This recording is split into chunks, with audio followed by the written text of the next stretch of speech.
Hi guys, White Witch 110 here. It is nearly a full moon. As you can see, very close to a full moon. Hey, who invited you? Well, it won't even focus. You know, you're not welcome here. Seriously. You probably came up in all that wind yesterday. You'll be gone. What the heck? I think that was the hawk. Drake. The hawk just went into one of those trees. I thought it looked like a weird pigeon. Dang. So we haven't seen it in a couple of days, so it's still in the neighborhood. I don't know, I think I showed you him. Taking a selfie. I forgot all about my plants in the heat. The moose. The bear. I forgot that's a beaver. I've been watching the women on YouTube with these Michael Halls boxes. Holy mackerel. 21 boxes of stuff. Holy moly. Yeah, that was definitely the hawk. He's got his earphones on. He thinks he has an infection in one of his teeth, so he's got some pills to take to get rid of the infection. So I was going to do a craft tonight, but then I figured, nah, I can't be bothered. It's too hot in the room. So I figured instead, focus. No. Focus on this. There we go. Spooky Brandy went to, I think it's Home Sense, and got some Halloween stuff. They already have Halloween stuff out. Summer's not even over with, but that's okay. I don't know if we have a Home Sense here still. Possibly. But I'd like to see Dollarama and Dollar Tree first and foremost. Okay. So I left off talking about my grandma keeping her pictures on the bay window, and that my niece had smiled as if to say that she was happy that things hadn't changed. My grandparents' home in Toronto was left to my mother due to her assistance with her parents through the years of living with them. When both my grandparents had passed away, I was given their bedroom set when I took over the upstairs living room at the front of the house as my bedroom. One evening, I lay in bed after having just turned the lights off when I looked off to the corner of my room and noticed a mist forming. Scared, I jumped from the bed to the dresser and turned the lights back on. At that moment, I had a feeling it was my grandmother and regretted acting so quickly.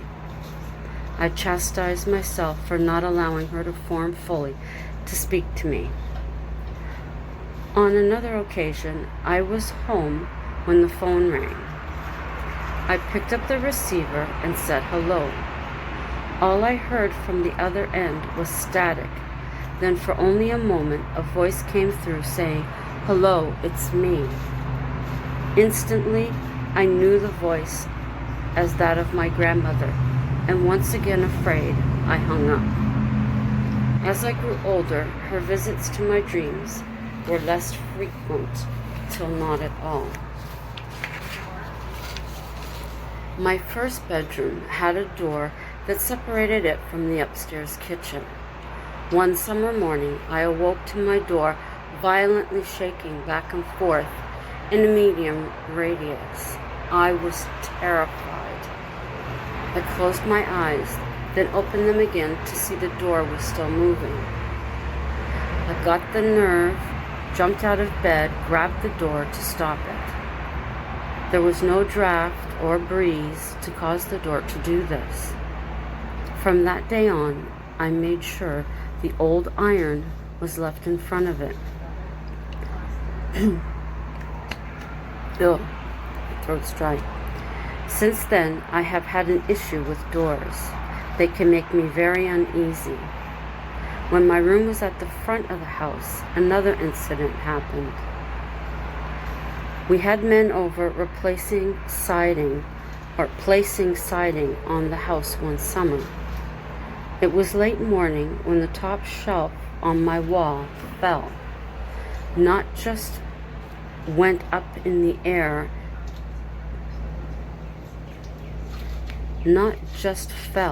went up in the air, then avoiding my stereo cabinet falling to the floor. I had part of my horse collection on it, and luckily there was minimal breakage. This became another item in the house, which would cause me unease. One evening, I was in the living room, listening to music. I turned to see a figure in the dining room doorway. The figure was tall and dressed in a black cloak. In its hand was a sickle. I was shocked. I turned away, then looked back, and the figure was thankfully gone. Yes, I believe it was death standing in the doorway. When I was young, and my father was on the night shift, I would sometimes crawl into bed with my mother. One night, I awoke to see lights, like twinkling stars, in front of the mirror on her dresser. I watched in amazement for a few moments, then made a move to sit up to see them better. At that exact time, they disappeared. I have now learned that these lights are spirits. They say animals see and sense spirits, and I believe it. When my mother's father passed, my cat Sammy sat in my grandparents' bedroom making an awful cry. He knew Grandpa was gone. When Sammy passed months later, I adopted a cat from the Toronto Humane Society. Sammy's favorite spot to sleep was on my parents' bed. Smokey would never go inside their room. He would only look in from the hallway. In my mid-teens, this next experience scared the hell out of me. This took place in my sister's basement in Mississauga, a city on the outer part of Toronto. Her two nieces and nephew were there with me. We were sitting talking when out of the middle of the room, my name was heard. We sat stunned for a moment before her nephew asked his youngest sister to see if their uncle, my brother-in-law, had called me. She proceeded upstairs and came back within minutes. The answer was no. He had not called my name.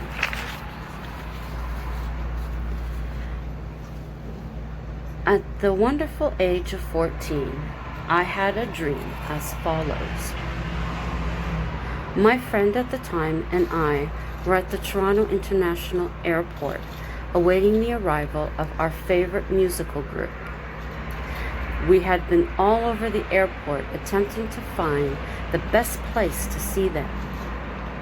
A limo was parked out front of the doors to the terminal. My friend jokingly asked the driver who it was for, never expecting it to be for them. The driver answered her in Italian, saying that it was for them and he was going to pick them up. The driver offered us a ride to meet them, so we got in and ended up meeting them. That summer of the dream, the group was coming to Toronto to record an album. We did go to the airport and search the building for the best spot to see them. We did end up outside, and there was a black limo there waiting. My friend did speak to the driver, who was Italian, and claimed to be their driver. Unfortunately, the limo left before she told me of the conversation. I was shocked and proceeded to tell her my dream. After hearing my dream, she was kicking herself, and so was I. Leap forward to my early 20s. I wrote a story about my all-time favorite singer. It was about meeting him at a charity concert, then finding out he was married. I wrote that his wife was pregnant and delivered him a son with a name beginning with a C. Months later, I did meet him at a charity concert for diabetes. His father had passed from the condition. His backup singer had been sitting with us before the show, and she mentioned his wife was pregnant. In the coming months, she delivered him a boy and named him Cooper, beginning with a C. When my friend read the story and compared what happened, she freaked out and asked me never to write a story with her in it. In my 30s, I cared for altar servers in my parish church. We had acquired a room in the basement for the kids to use between services. One Sunday morning, while I was in the other room in conversation, one of the girls came to get me with a look on her face that concerned me. I asked her what the matter was. She explained she had just been sitting in the room on the rocking chair when the doorknob to the adjoining room moved. I told her this couldn't be due to the fact that the adjoining room belonged to the Knights of Columbus, and only the council had access.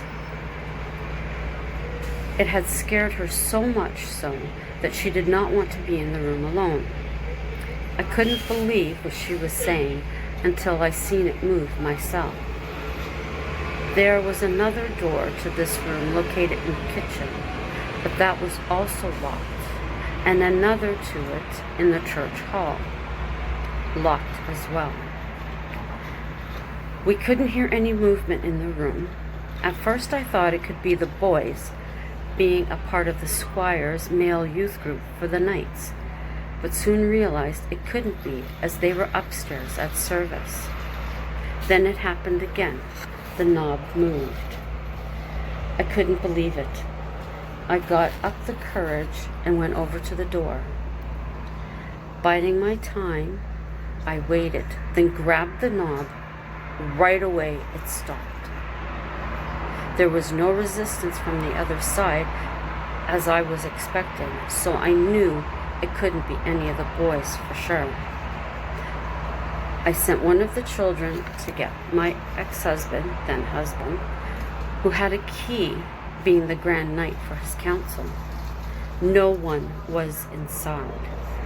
The children named the spirit George.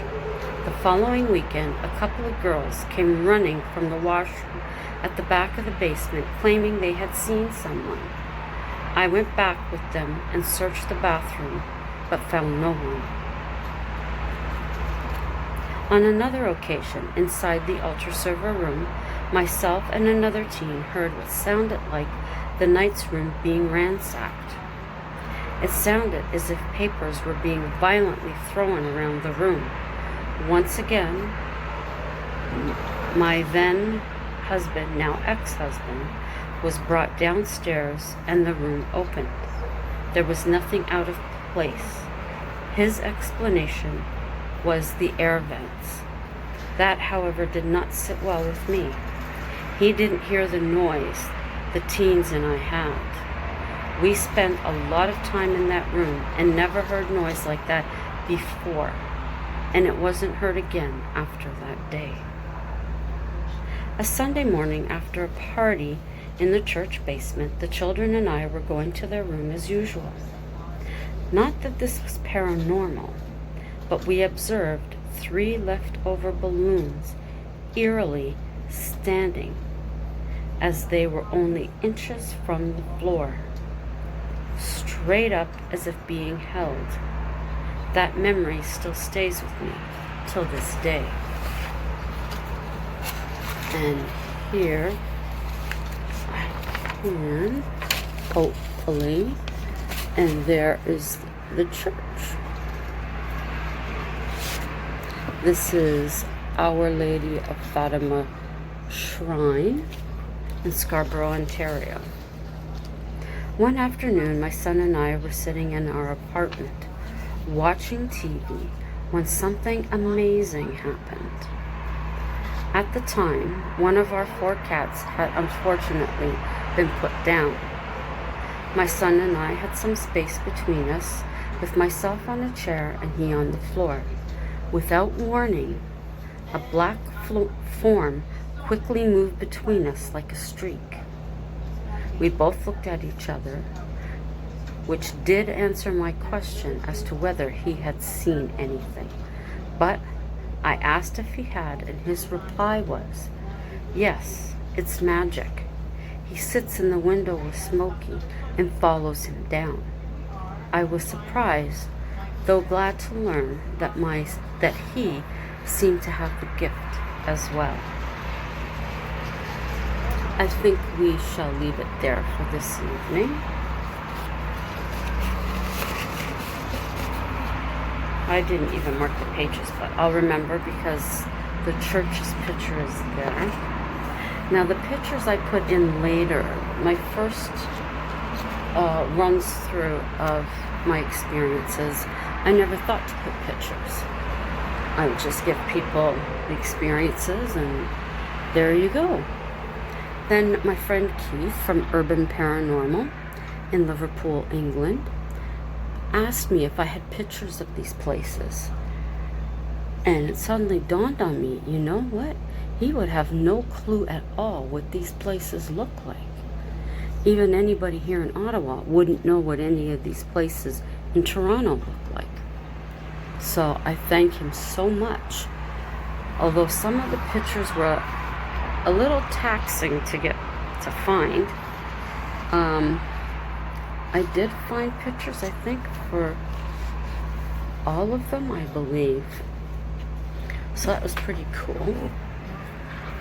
So to my loyal subscribers, thank you very much for coming through. I count all of you as part of my extended family. Love you very much. Stay safe. And to anybody just coming on through, do feel free to check out any of my other videos. You may find something that interests you, and if you do, consider giving it a thumbs up. Drop me a comment, I will get back to you, and share any of them out that you think someone else just might be interested in. Consider subscribing if you're checking out stuff and you find something you like. And if you do subscribe, consider clicking that notification bell so you'll know the next time that I upload. So have a great rest of the evening. It's warm here.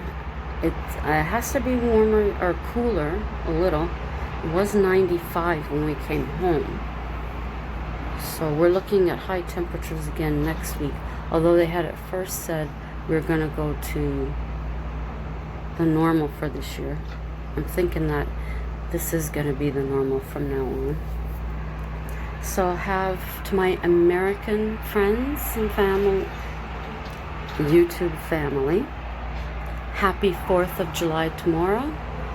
Stay safe, and I hope you celebrate in a way which brings you much joy.